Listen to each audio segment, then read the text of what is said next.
আসসালামু আলাইকুম ওয়া রাহমাতুল্লাহি ওয়া বারাকাতুহু। আলহামদুলিল্লাহি ওয়াহদা ওয়াসসালাতু ওয়াসসালামু আলা মান লা নাবিয়্যা বা'দা, আম্মা বা'দ।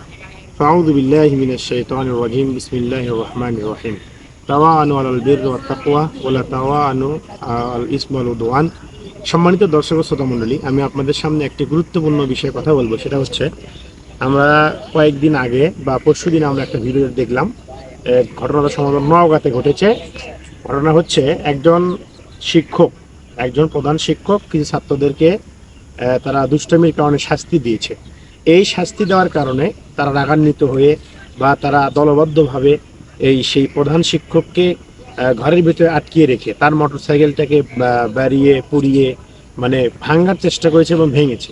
তো এখান থেকে আমরা কি বুঝতে পারছি যে এই যে একজন শিক্ষক ছাত্রকে যে শাসন করবে বা একটা ভদ্রতা শেখানোর জন্য কথা বলবে, এই কথা বলার কারণে যদি আজকে আমাদের সমাজে এরকম অবস্থা সৃষ্টি হয়, তাহলে এর পিছনে দায়ী কে?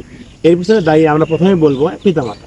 এই যে আজকে আপনার সন্তান বা আমার সন্তান যারা এই কাজটা ঘটিয়েছে, এই কাজ ঘটানোর পরে যদি আমরা পিতামাতা জানতে পারি, যদি আমরা শাসন করি বা আমাদের ধমক দিই বা তাদেরকে বুঝাই, তাহলে তারা অবশ্যই এই কাজ থেকে ফিরে আসতো। রাসূল সাল্লাল্লাহু আলাইহি সাল্লাম বলেছেন যে, মা মিন মাউলুদিন ইল্লা ইউলাদু ফিতরাহ ফাআবাহু ইউহাব্বিদানিহি ইলা আখির হাদিস।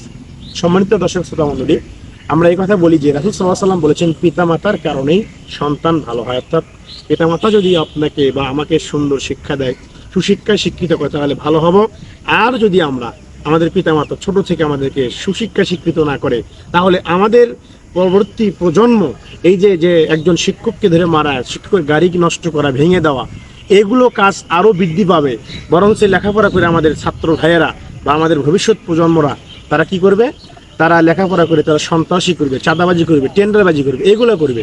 তাই আসুন বা আমরা উদাত্ত আহ্বান জানাবো এবং সরকার মহোদয়ের কাছে আহ্বান করব যে এইগুলো যে অনাকাঙ্ক্ষিত বিষয়, স্কুল কেন্দ্রিক, মাদ্রাসা কেন্দ্রিক যে মারামারি, কাটাকাটি, রাজনৈতিক বা দল বিভিন্ন কিছু, এগুলোকে যেন আমরা বন্ধ করতে পারি এবং আমাদের দেশের ছাত্র সমাজ আগামী দিনের ভবিষ্যৎ হিসেবে করতে পারে। আল্লাহ আমাদেরকে সে আল্লাহুম্মা আমিন। আসসালামু আলাইকুম ওয়া রাহমাতুল্লাহি ওয়া বারাকাতুহু।